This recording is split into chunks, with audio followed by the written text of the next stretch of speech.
श्रीमद् भागवत में कोई ऐसा दुनिया का बात नहीं है कि जो नहीं लिखा है। सारे ज्ञान श्रीमद् भागवत में छुपे हुए हैं।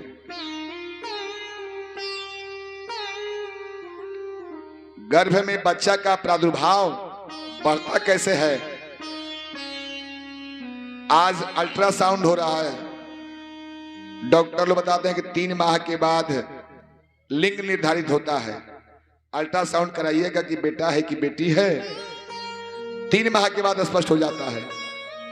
ये हमारे भागवत पुराण में लिखा हुआ है कि कितने महीने पर उसमें लिंग बनता है, कितने माह का जब गर्भ होगा तो बाल हो जाएगा, कितने माह में नाखून हो जाएंगे, कितने माह के गर्भ में अंग प्रत्यंग सब दिखने लगते हैं, सब कुछ वर्णन है।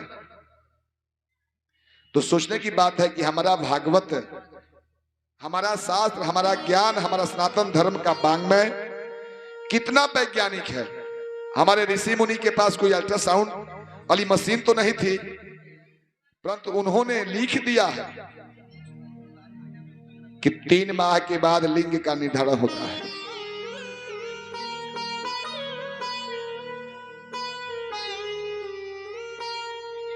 कहते हैं कपिल मुनि की मां, इस कठिनाई से, इस कचरा से अगर हटना है तो श्री कृष्ण को छोड़ करके अन्य देवताओं की भक्ति करना ठीक नहीं। ज्ञान लेकर के देवहूति अर्ची मार्ग को अपना करके श्री साक्षात कृष्ण नारायण को जपते हुए गति को प्राप्त करती है। हम लोगों को भी यदि मूल चीज को प्राप्त करना है तो श्री कृष्ण को ही भजना होगा। आइए, करना है तो प्रीत करो मदन गोपाल से।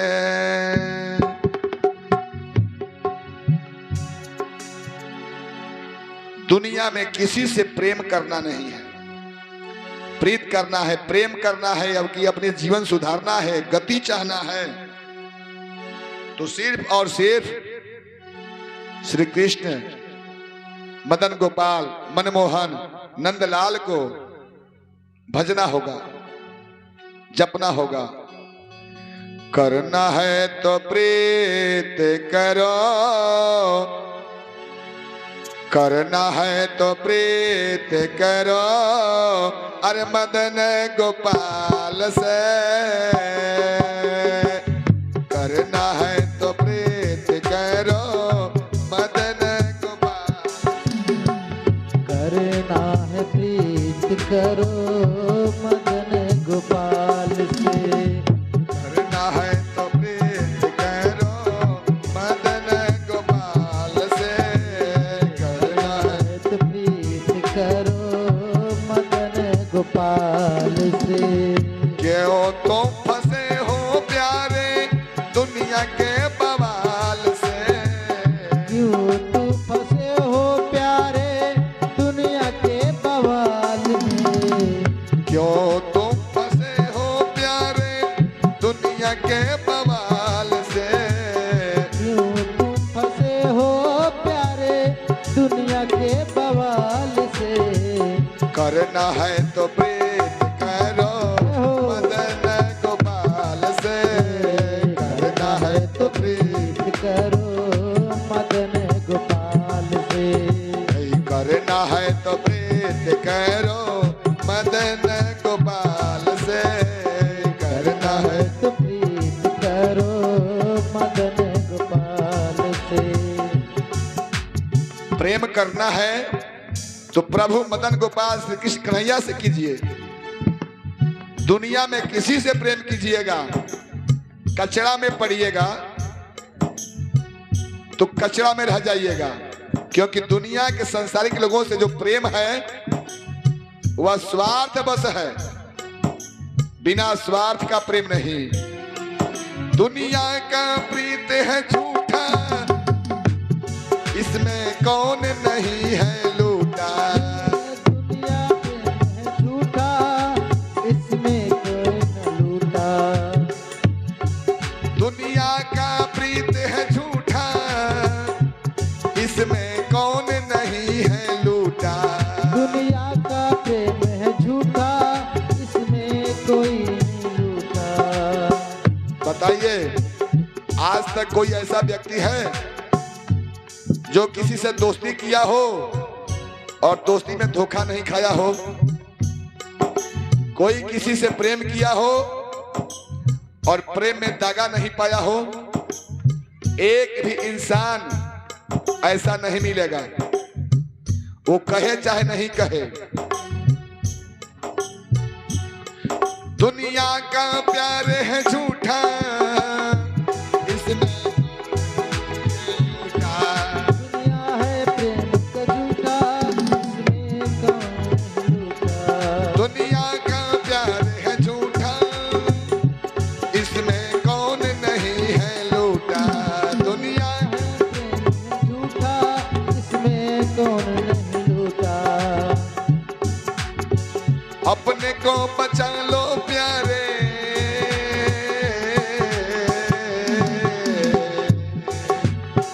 अपने को बचा लो प्यारे इस जंजाल से।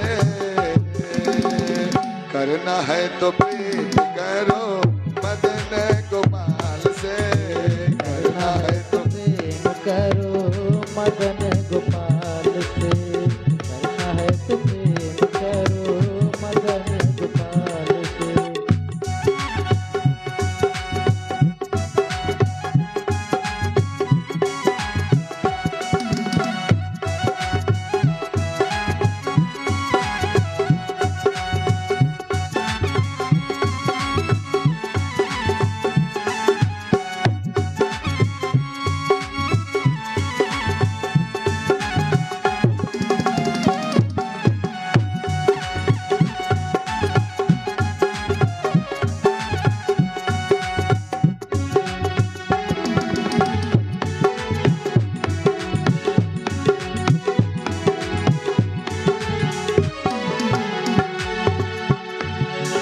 इस संसार में जितना नाता है वह नाता सिर्फ स्वार्थ के लिए है। बेटा पापा को पापा जी कहता है ना, तो कुछ लेने के लिए। अगर जिस दिन बेटा अगर प्रेम से पापा कहकर नजदीक आ जाए तो समझिए कि उसको कुछ चाहिए। अगर पत्नी आकर के प्रेम से हंस करके बोलती है और कुछ अच्छा आपके लिए करती है तो समझिए कि उसके मन में कुछ ना कुछ स्वार्थ छुपा है, कुछ ना कुछ आपसे कहेगी आज, इतना जान जाइए। बिना स्वार्थ का दुनिया का प्रेम नहीं है। जितने भी संसार में नाते चल रहे हैं सब स्वार्थ के हैं। स्वार्थ के सारे नाते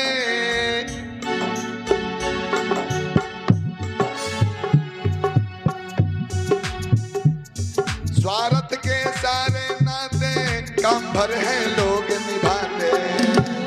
सब है नाते, लोग हैं कम है निभाते। स्वार्थ के सारे नाते कम भर है लोग निभाते। सब है नाते, लोग हैं कम है निभाते। होते पराए वो, जब तक स्वार्थ है तब तक आपके पास है, जैसे ही काम हो जाएगा तो पराया हो जाएगा। जय हो। होते पराए वो, होते पराए वो, देखे बुरे हाल से। जय हो। जब आपका समय खराब हो जाएगा ना तो जितने भी आपके मित्र हैं कोई चाय पीने के लिए भी नहीं पूछेगा। जब तक आपके पास पैसा है, पकवाई नार चट्टी पर जाइएगा तो 5 को लोग आपका 10 को घेर लेगा।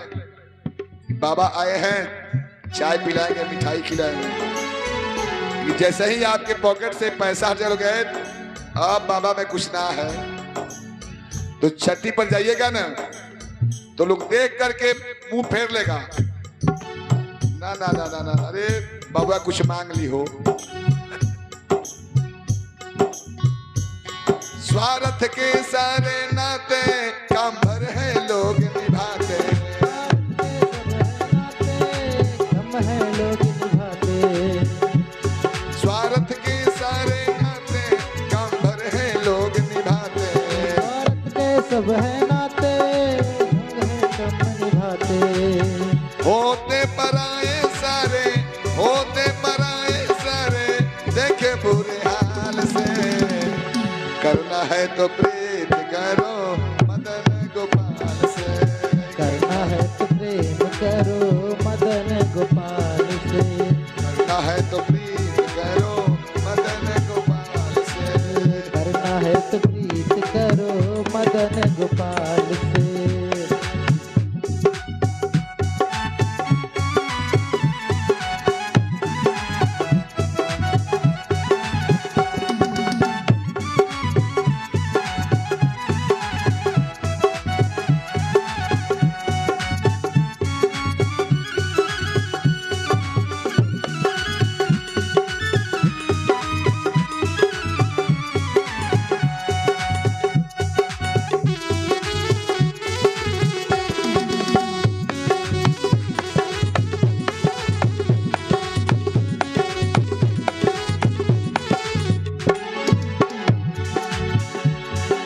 अगर आप प्रेम करते हैं भगवान कन्हैया से तो क्या होगा? कान्हा का प्यार निराला, साधु संत जपे हैं माला, कान्हा का प्रेम निराला, साधु संत जपे हैं माला, कान्हा का प्रीत निराला, साधु संत जपे हैं माला, कान्हा का प्रेम निराला, साधु संत जपे हैं माला। अगर आपका प्रेम कन्हैया से लग गया तब एक ही चीज होगा, क्या? मुक्ति मिलेगी तुम्हें, मुक्ति मिलेगी तुम्हें किस चीज से? तुझे आवागमन है ना, आने और जाने का, अरे आवागमन के चाल से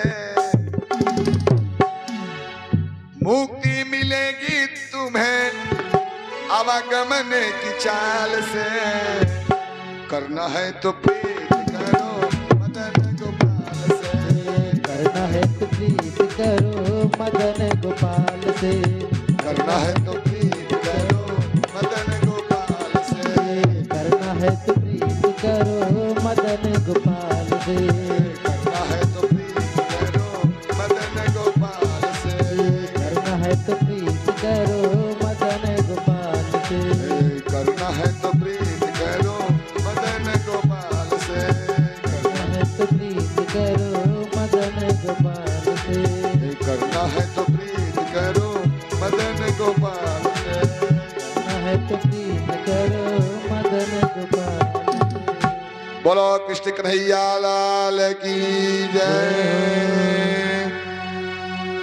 अगर नहीं कन्हा से प्रेम लगाना इस तन में तो पुनरपि जन्मम अब पुनरपि मनरम, जीना और मरना का लीला लगा रहेगा। बड़ी सौभाग्य से भाग्य से यह तन प्राप्त हुआ है, इसको इस जन्म में अपना जीवन बना लेना है। कपिल मुनि अपने माता को समझा दिए और देहूती समझ करके एकदम कृष्णमय हो गई और भक्ति करने लगी नारायण का और गति को प्राप्त कर गई।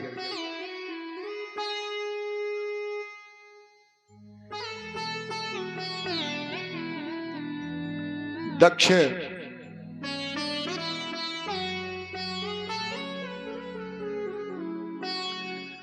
प्रजापति कि 16 कन्याएं हुई थी प्रसूति से, जिनमें सती का शादी बाबा भोलेनाथ से हुआ है। वो भी नारद जी के कहने पर। उस शादी में भी नारद जी ही अगुआ बने थे। दक्ष प्रजापति का उस समय में भी मन नहीं था कि अपनी बेटी सती को हम शमशानवासी भूत प्रेत सांप बिच्छू हड्डा बिहनी का साथी से अपनी परम प्रिय बेटी सती का शादी करें। परंतु नारद जी शिव के बारे में बता करके वो शादी अच्छा करा दिए, ठीक करा दिए और शादी दक्ष प्रजापति ने अपनी बेटी सती का शादी बाबा भोलेनाथ से कर दिए। सती कैलाश पर शिव के साथ प्रेम पूर्वक रह रही थी। एक बार ब्रह्मा जी के यहां एक यज्ञ का आयोजन हुआ था। उस यज्ञ के आयोजन में सभी देवी देवता निमंत्रित थे। भगवान विष्णु और शिव भी निमंत्रित थे। चूंकि ब्रह्मा जी आदि प्रजापति हैं, तो जितने भी प्रजापति लोग हैं सब लोग निमंत्रित थे। जैसे मान लीजिए कि आप और हमारे यहाँ जब कोई यज्ञ होता है तो जितने भी रिलेटिव होते हैं सब लोग आते हैं कि नहीं? सबको निमंत्रण भेजा जाता है। सारे लोग यज्ञ में गए हुए थे। बाबा भोलेनाथ भी पहुंचे थे ब्रह्मा के यहां उनके यज्ञ में। विष्णु भी आए हुए थे और दक्ष प्रजापति अपने को बहुत मान सम्मान वाला व्यक्ति समझते थे कि मेरे समान कोई प्रजापति नहीं है। अहंकार चढ़ा हुआ था उनको, और चढ़ेगा भी क्यों नहीं। जिनकी बेटी का शादी बाबा भोलेनाथ से हुआ है। सारे रिलेटिव लोग बैठे थे गेस्ट हाउस में। विष्णु भगवान पहले से आए हुए थे। शिव जी भी पहले से जाकर दोनों शिव जी और विष्णु भगवान और भी देवता सब बैठकर आपस में बातचीत कर रहे थे। उसी बीच में दक्ष प्रजापति का आगमन होता है उस गेस्ट हाउस में। जितने भी लोग बैठे थे उसमें गेस्ट हाउस में, सारे लोग खड़े हो गए और खड़ा होकर के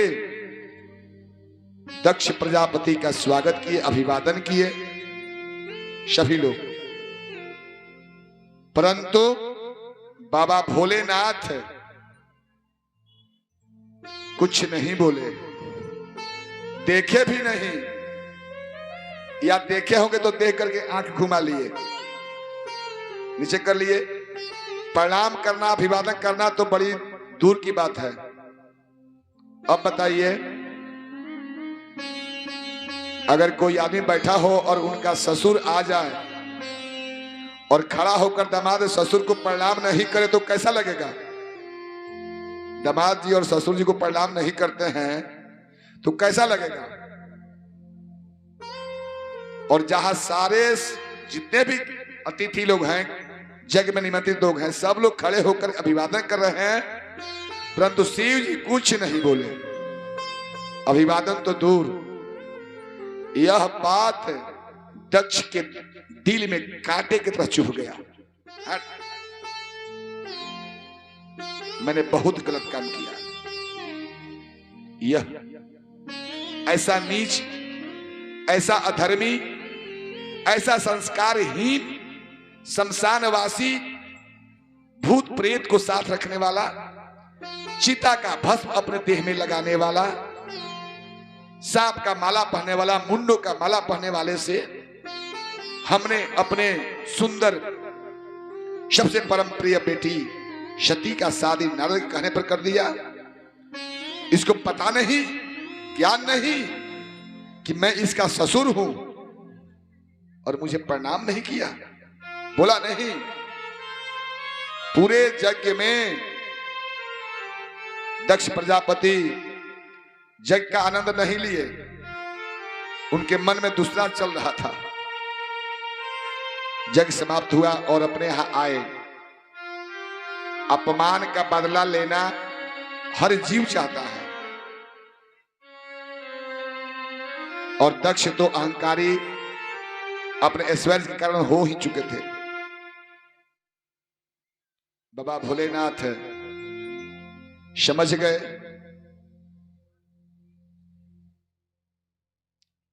आ गए अपने कैलाश पर, सती के साथ रहने लगे। लेकिन दक्ष प्रजापति सोचा, अब मैं तुरंत यज्ञ करूंगा और यज्ञ करके सारे लोगों को बुलाऊंगा, अपने सारे दामाद को बुलाऊंगा, लेकिन इसको नहीं बुलाऊंगा, इसको नहीं बुलाऊंगा। और तुरंत अपने देश में जा करके दक्ष प्रजापति यज्ञ का आयोजन कर दिए। सारे देवताओं को निमंत्रण चला गया, सारे दामाद लोगों को निमंत्रण चला गया, परंतु कैलाश पर निमंत्रण नहीं गया शिव के पास। सती को भनक भी नहीं लगा कि मेरे पिता के यहां यज्ञ हो रहा है। भोले बाबा तो हमारे निराला हैं ही, अपने में रमे हुए रहते हैं। नहीं बुलाया, नहीं बुलाया, कोई बात नहीं है, लेकिन बात को समझ गए कि मैंने जो उस दिन अभिवादन नहीं किया, प्रणाम नहीं किया, इस कारण से वो रुष्ट हैं। वो संसारिक बात दक्ष प्रजापति जानते हैं, आंतरिक बात नहीं जानते। अरे मैंने मन से उनको, मेरे ससुर है तो मैंने हृदय से तो प्रणाम उनको कर ही लिया हूं, और देखने में नहीं किया, दृश्य में प्रणाम हमने नहीं किया, लेकिन अंदर से तो प्रणाम हम कर चुके हैं उनको।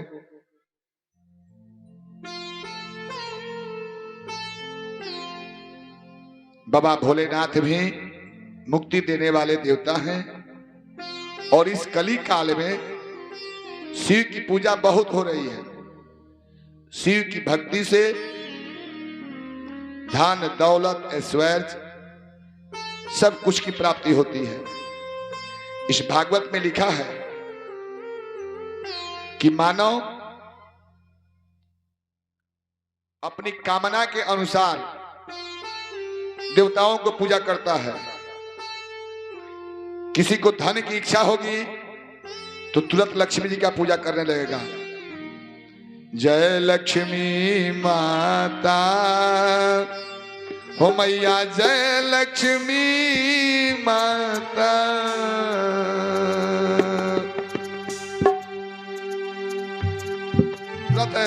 रात दिन भजने लगेगा, घंटी बजने लगेगा घर में। जिसको तनी चोट डाकू का या शत्रु का संकट का डर हो जाए तो जय हनुमान ज्ञान गुरु सागर, जय कपीस तिहु लोक उजागर, हनुमान जी को याद करने लगा, तुरंत हनुमान जी वापी रक्षा करने वाले हैं।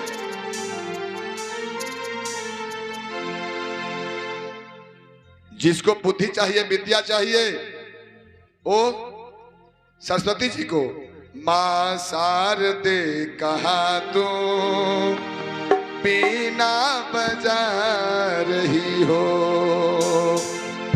किस मंजू गान से तू जग को लुभा रही हो, किस भाव में भवानी तुम मग्न हो रही हो, बिनती नहीं हमारी माँ क्यों तू सुन रही हो। ऐसा करना भी चाहिए। हम लोग गृहस्थ आश्रम के हैं, कामना के अनुसार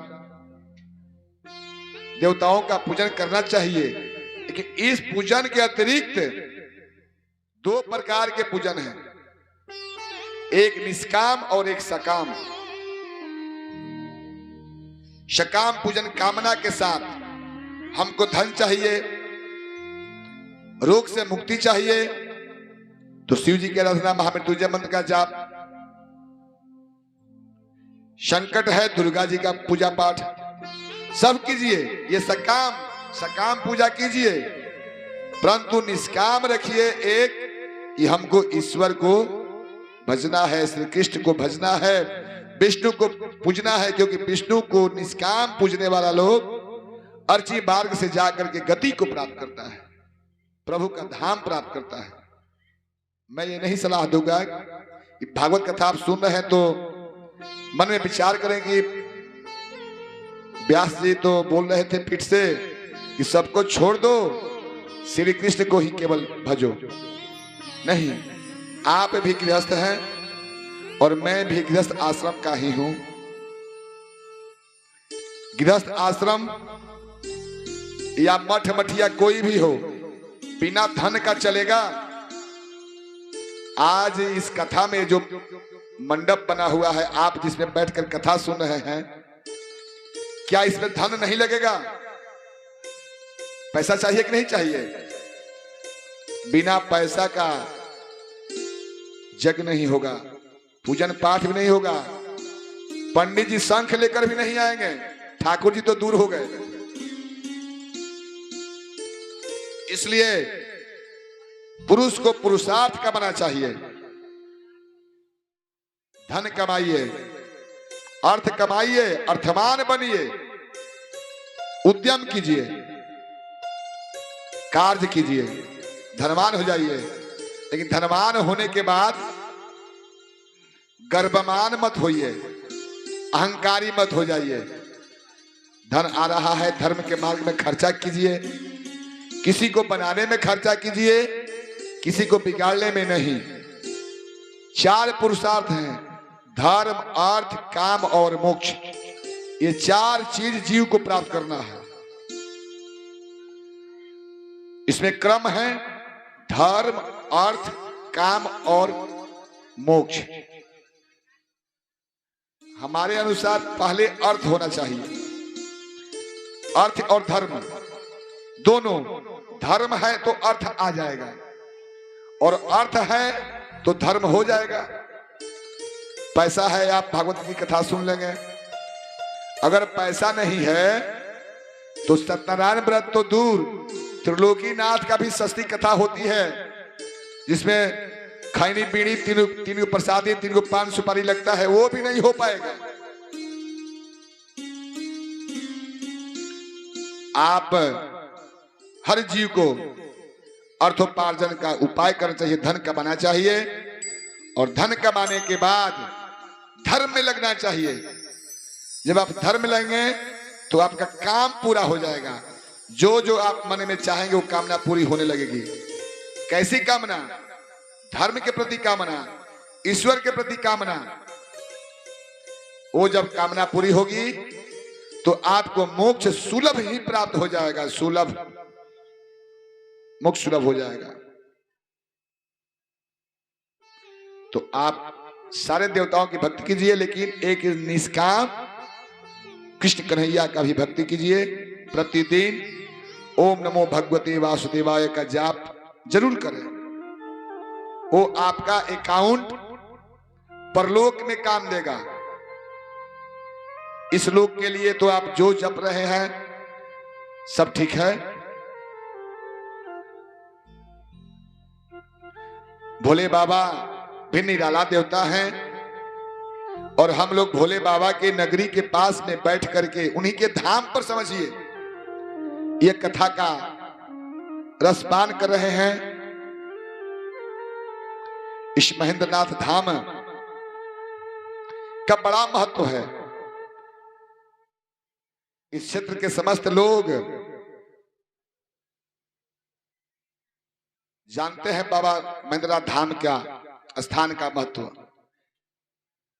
यहां कोई ऐसा नहीं जो बाबा के दरबार में आए महेंद्रनाथ स्थान पर और उसकी कामना पूरी नहीं हुई हो।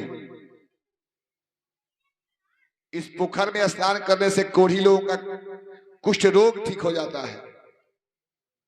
कि जितना घंटा बाबा महेंद्रनाथ के मंदिर में है उतना घंटा दुनिया के किसी भी मंदिर में नहीं है। ये घंटा बाबा से मन्नत लोग मांगते हैं कि मुझे संतान होगा तो मैं घंटा बांधूंगा,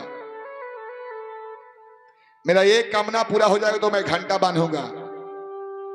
और यह घंटा का संख्या बता रहा है कि बाबा कितने भक्तों की मनोकामना पूरा करते हैं। काया कल्प होते हैं जहां। आइए बाबा महेंद्रनाथ के श्री चरणों में हम लोग चलते हैं। बाबू काया कल्प होते हैं जहां, अरे होते पूरन सबका।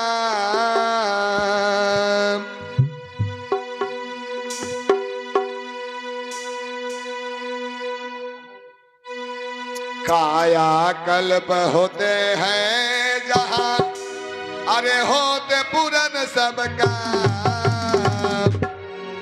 टिकट कटाल रे बबुआ,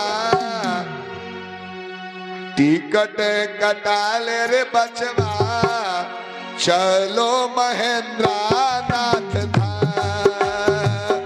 टिकट कटाल रे बचवा, चलो महेंद्र धाम। टिकट कटाल रे बचवा, चलो महेंद्रनाथ धाम। टिकट कटाले बबुआ, चलो महेंद्रनाथ धाम। काया कल्प होते हैं जहां, हो काया कल्प होते हैं जहां, होते पूरन सबका। टिकट कटाल रे बचवा, चलो महेंद्रनाथ धाम। टिकट कटाले बबुआ, चले महेंद्रनाथ धाम।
टिकट कटाल रे बचवा चलो महेंद्रा नाथ धाम। टिकट कटाले बबुआ चले महेंद्र नाथ धाम।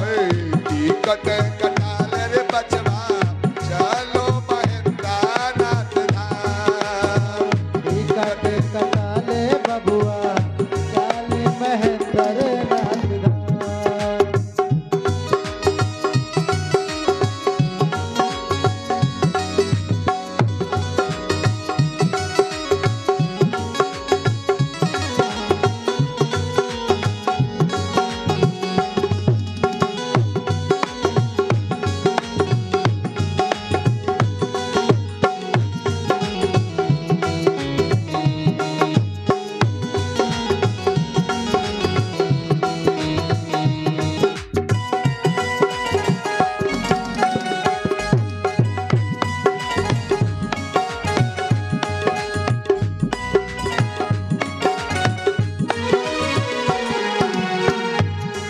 बाबा की महिमा बहुत बड़ी है।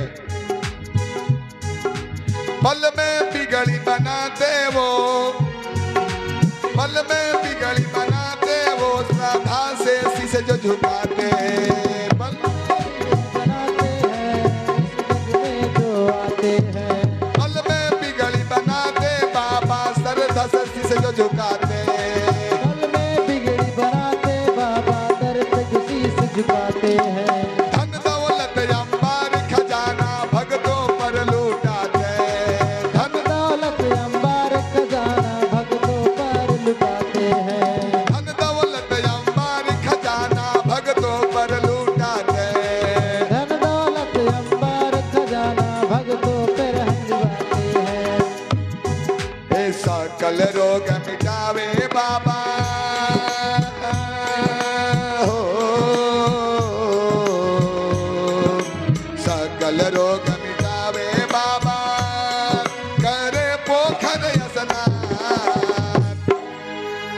पोखरा में स्नान कर लेने के बाद से रोग से मुक्ति हो जाती है। ऐसा महेंद्रनाथ धाम का पोखरा का महत्व है। सकल रोग मिटावे बाबा अरे करे पोखर स्नान। टिकट कटाल रे बचवा चलो महेंद्रा नाथ धाम। टिकट कटाले बबुआ चले महेंद्र नाथ धाम। ऐ काया कल्प होते हैं जहाँ होते पूरन सबका। जय हो।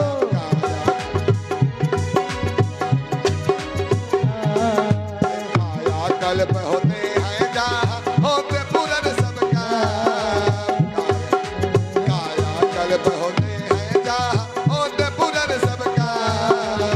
टिकट कटाल रे बचवा चलो महेंद्रा नाथ धाम। टिकट कटाले बबुआ चले महेंद्र नाथ धाम।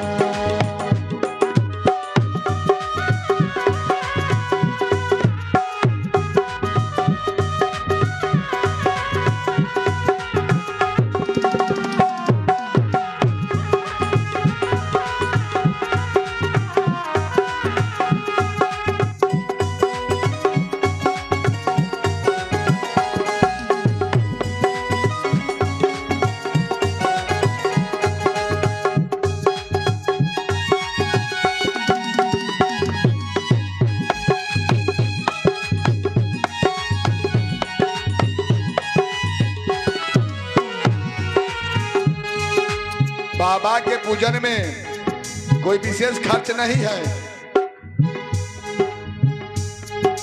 अक्षत चंदन फूल बेल पाती बाबा के मन भाते। बाबा के मन भाती। अक्षत चंदन फूल बेल पाती बाबा के मन भाते। अक्षत चंदन बेलपत्र भाती बाबा के मन भाती है। गोद में पुत्र खिलाते वो श्रद्धा से दूध जो चढ़ाते।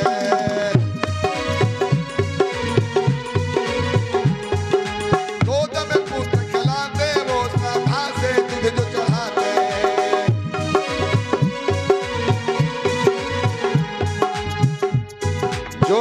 को दूध चढ़ाता है, दूध से अभिषेक करता है, बाबा उस का गोद भरते हैं, उसके यहाँ पुत्र रत्न पैदा करते हैं, बाबा देते हैं। अक्षत चंदन फूल बेल पाती बाबा के मन भाते, अक्षत चंदन बेलपत्र पाती बाबा के मन भाते, बेलपत्र पाती बाबा के मन भाते हैं। गोद में पुत्र खिलाते वो श्रद्धा से दूध जो चढ़ाते,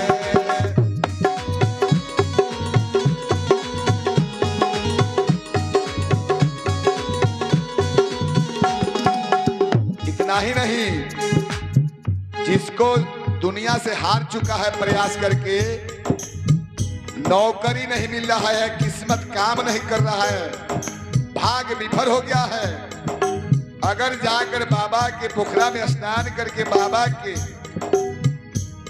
श्रद्धा से पूजा करने के बाद अपनी बात कहता है तो बाबा क्या करते हैं? सितारे रोशन पल में करते, सितारे रोशन पल में करते,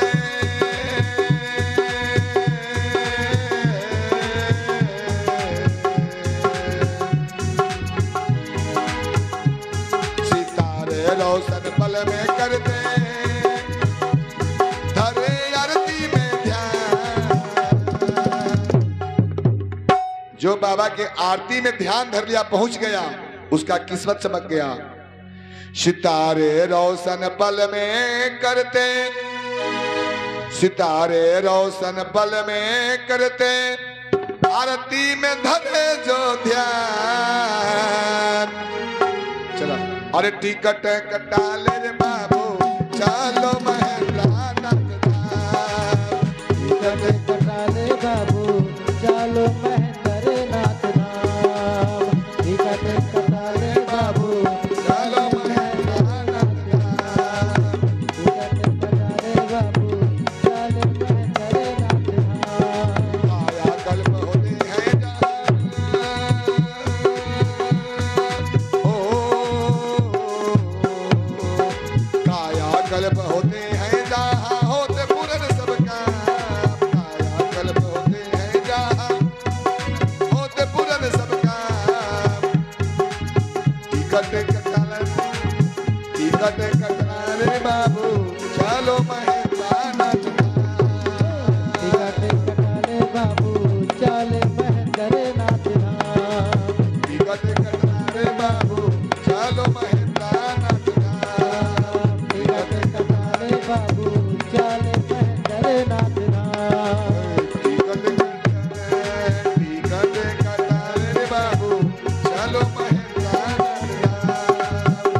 वहीं कैलाशपति बाबा भोलेनाथ जो यहाँ पर महेंद्रनाथ के नाम से पूजे जा रहे हैं, उनके यहाँ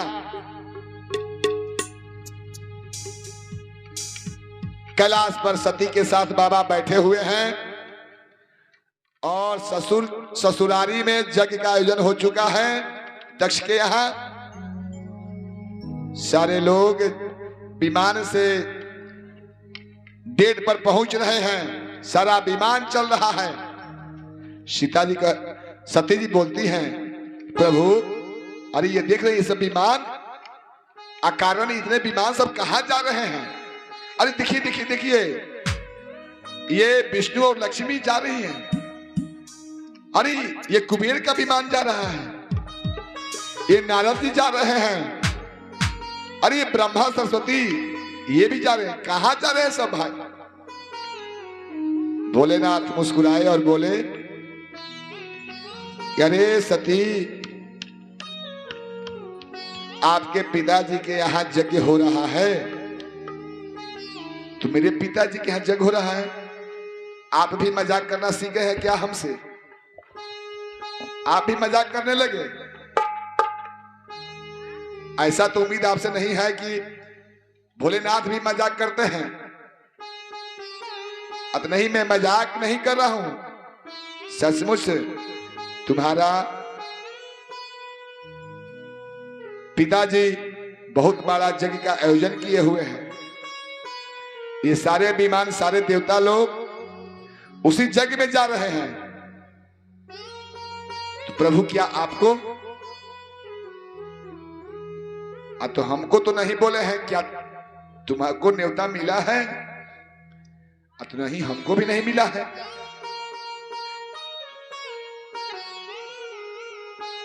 विचार करके सती सोचती है क्या, फिर कहती है कि अच्छा प्रभु, अरे जग में किसको किसको याद रहता है, बहुत सारा कार्य काम होता है, हो सकता है कि पिताजी भूल गए हो, नहीं तो मुझे कैसे भूल जाते वो? सारे बहनों में मैं उनकी प्रिय पुत्री हूं। मेरे पिताजी मुझसे बहुत ज्यादा प्रेम करते हैं, वो भला मुझे भूलेंगे? लेकिन हो सकता है बहुत बड़ा यज्ञ का आयोजन है, या किसी से निमंत्रण भेजवाए हो, वो ठाकुर पंडित जी नहीं लाकर दे गए हो। अनेकों बहाना स्त्रियां बनाती है ना, जब नैहर में कोई कार्यक्रम हो जाए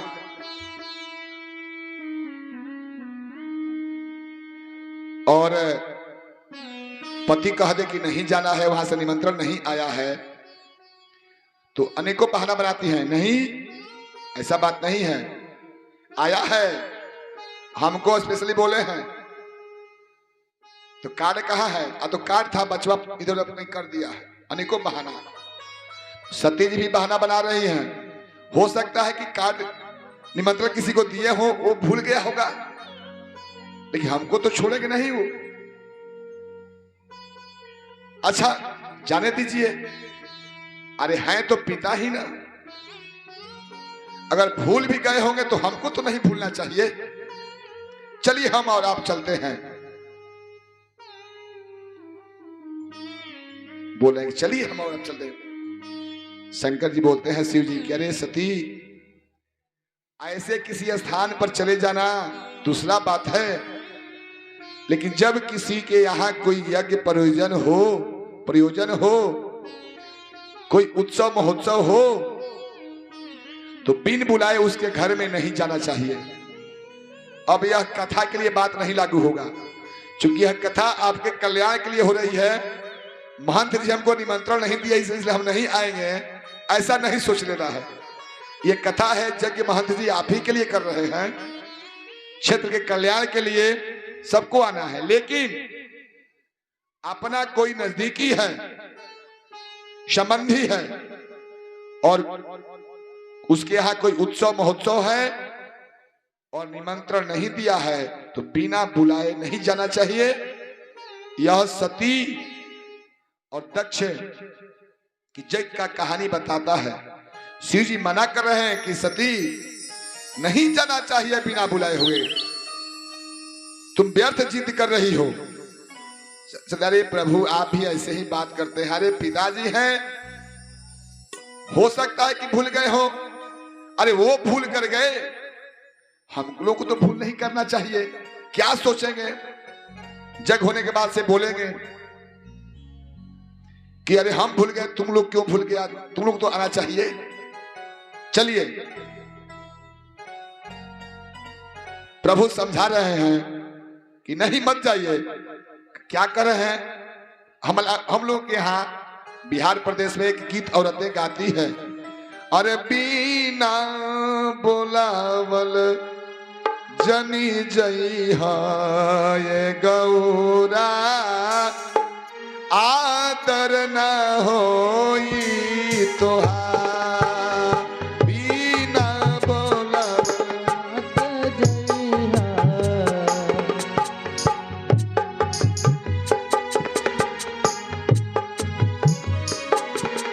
आए, बिना बोलावल जनी जई है गौरा, आदर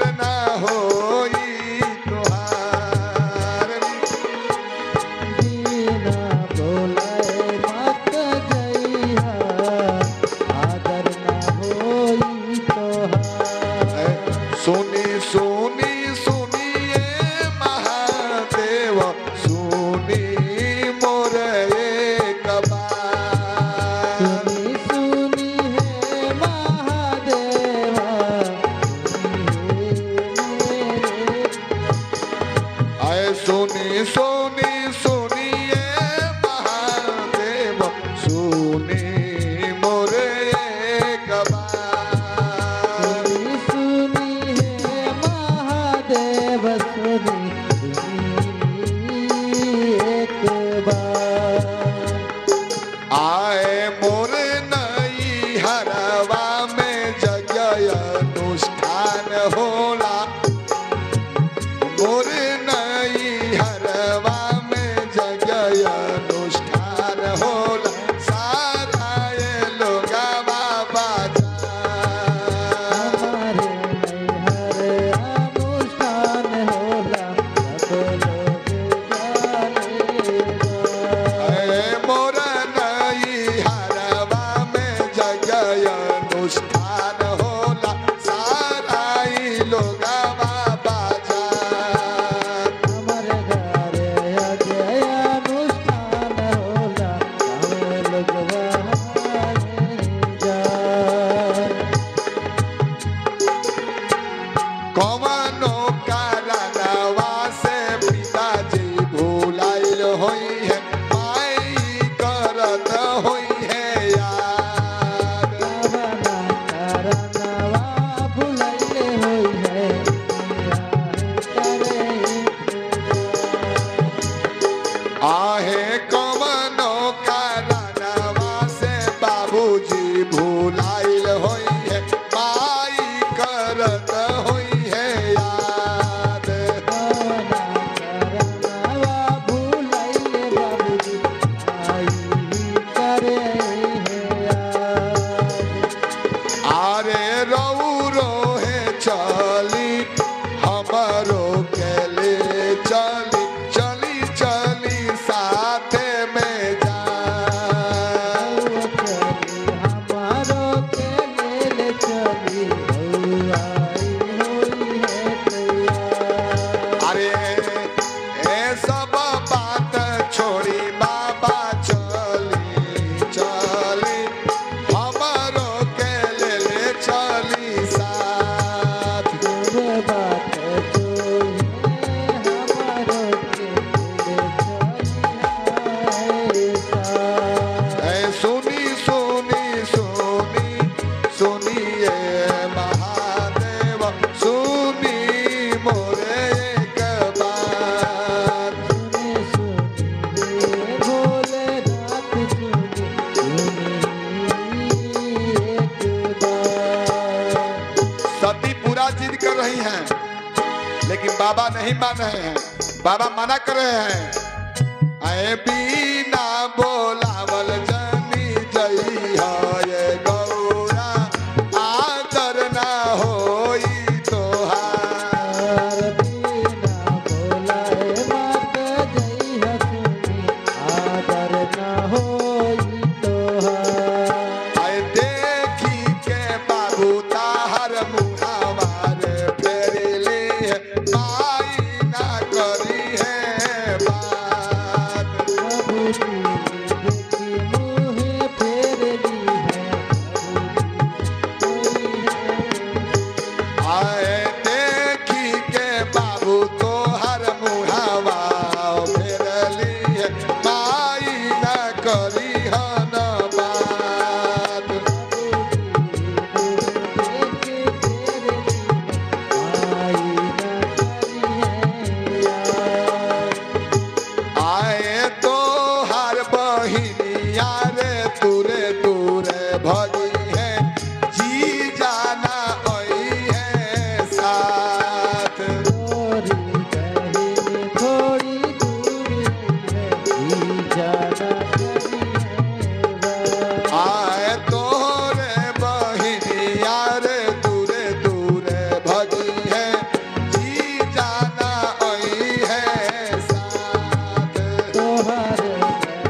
एकदम सती जी जिद पर अड़ल हैं।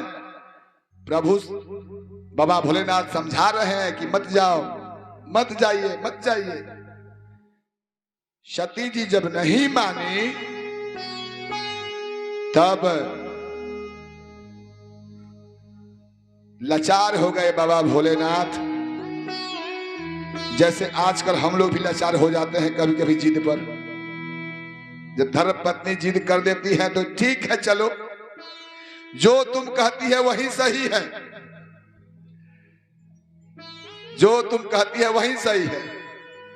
जब हमारे भोलेनाथ बाबा लाचार हो गए तो हम लोगों का क्या दशा होगा। भोलेनाथ बाबा बोले कि ठीक है, जाना है तो तुम जाओ, लेकिन मैं तो नहीं जाऊंगा। जाओ, तुमको जाने का, तुम जिद करती हो तो कहता हूं, लेकिन अंतिम एक बार और कहता हूं कि मत जाओ। यदि तुम नहीं मानती हो तो जाओ। सती जी पति का बात नहीं माने। एक पत्नी के लिए पति का ही बात का अनुपालन करना धर्म है। विवाह जब होता है हमारे सनातन धर्म में तो उसमें एक रस्म सप्तपदी का होता है। पत्थर पर लोढ़ा पर अक्षत रह करके 7 जगह, लड़की का पैर का अंगूठा दूल्हा पकड़ करके उस 7 बार पत्थर पर से उतारता है और चढ़ाता है। यह विधान एक है जिसको शास्त्रों में सप्तपदी बोला जाता है। वो वास्तव में सप्तपदी लड़की का 7 वचन है। 7 वचन वह लड़का से मांगती है कि मुझे वचन दीजिए तब मैं शादी करूंगी। शादी के मंडप में दूल्हा इतना बड़ा टेंट, इतना बोलेरो स्कॉर्पियो, इतना बड़ा ऑर्केस्ट्रा बैंड पार्टी बारात हाथी घोड़ा लेकर जाता है। अगर वो बात नहीं मानेगा तो सब पर पानी फिर जाएगा, शादी भी नहीं होगा। लड़का स्वीकार कर लेता है, चलो भाई जो तुम कहेगी मानूंगा, लेकिन मैं तुम्हारा सब बात मान जाता हूं, लेकिन मेरे अभी 5 बात है। इस 5 बात को तुमको मानना होगा। उस 5 बात में एक बात मुख्य है। हमारी माताओं बहनों को केवल अपना 7 बात याद रहता है कि मैंने क्या क्या कहा है, परंतु जो 5 बात पति कहे हैं उनको याद नहीं है। उसमें लड़का बोलता है कि तो जो तुम कहती हो सब ठीक है, लेकिन तुम मेरा विश्वास पात्र बनो, मेरे भाई बंधु माता पिता संगे संबंधी के साथ अच्छा से व्यवहार करना, मेरे बात का कभी उल्लंघन नहीं करना। यदि मैं जो कह दूं उस बात को काटना नहीं, उल्लंघन मत करना। अगर मैं कह दिया कि नहीं जाना है तो नहीं जाना है, यह काम नहीं करना है तो नहीं करना है। इस बात के द्वारा वह लड़का उस लड़की के सारे वचन को खंडित करके जीत लेता है और वह स्त्री उस पति के साथ बंध जाती है जीवन पर्यंत उस धर्म के पालन में कि पति जो कहेंगे सो मैं करूंगा। लेकिन आजकल कहा होता है, जिद पर जब सती जी अड़ गई, भोलेनाथ मान गए कि जाइए, मैं नहीं जाऊंगा, आप जाइए। सती जी चली हैं, 2 गण पीछे से बाबा भोलेनाथ लगा दिए। आगे आगे तो जा रही हैं, बॉडीगार्ड 2 भेज दिए कि जाओ, सती जा रही है, क्या स्थिति है वहां पर देखो। सती पहुंची है दक्ष प्रजापति के यज्ञ मंडप में। यज्ञ में आहुति हो रहा है। प्रजापते स्वाहा स्वाहा सोमाय स्वाहा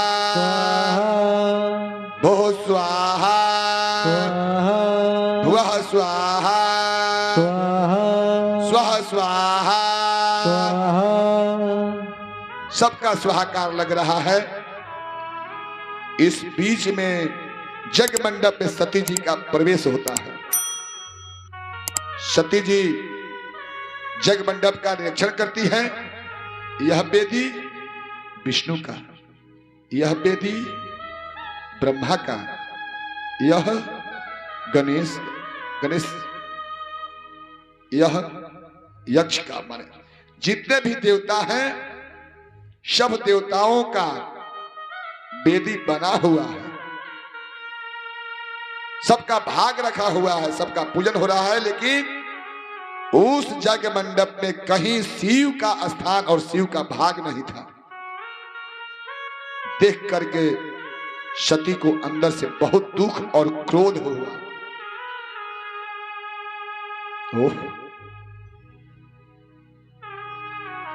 जैसे ही पिताजी से आंख मिली तो पिताजी एकदम जैसे गुस्सा करके, कोई लगता है कि खा जाएगा आदमी को, गुस्सा मिजाज से सती की ओर देख करके आंख टेढ़ा करके नीचे सर झुका लिए, मुंह फेर लिए। माता जी देखिए कि बेटी आ गई है। माता का हृदय बड़ी कोमल होता है। वो बेटी को इशारा करना बोलना चाहिए, तब तक दक्ष एकदम आंख कस करके देख गया। प्रसूति भी जो दक्ष की पत्नी, वो भी सती को देख करके आंख नीचे झुका ली, नहीं बोली। बहन भी देख करके कोई पास नहीं आई। उस जग मंडप में, उस गेस्ट हाउस में पूरे सब जगह सती अकेले घूम रही हैं और शिव का ये दोनों गण छुप छुप करके घूम रहे, देख रहे हैं स्थिति। कोई बात नहीं किया सती से। सती को बड़ा अंदर से दुख हुआ और क्रोध हुआ। यज्ञ में मंत्र ध्वनि बड़ी तेजी से हो रही थी। भृगु ऋषि और सारे ऋषि लोग बैठ करके यज्ञ करा रहे थे। उच्च स्वर में मंत्रों का पाठ हो रहा था। जैसे आज भी पंडितों के बीच होड़ लग जाती है कि मेरा आवाज ऊंचा हो, मेरा मंत्र सुनाई दे, कंपटीशन होता है। वैसे ही दक्ष के जग मंडप में भी कंपटीशन था। सारे मंत्रवेता लोग, जितने भी जागिक ब्राह्मण थे, ऊंचे ऊंचे स्वर में हमारा मंत्र सुनाई दे, हमारा मंत्र सुनाई दे, मंत्र का वाचन कर रहे थे। सती को देखकर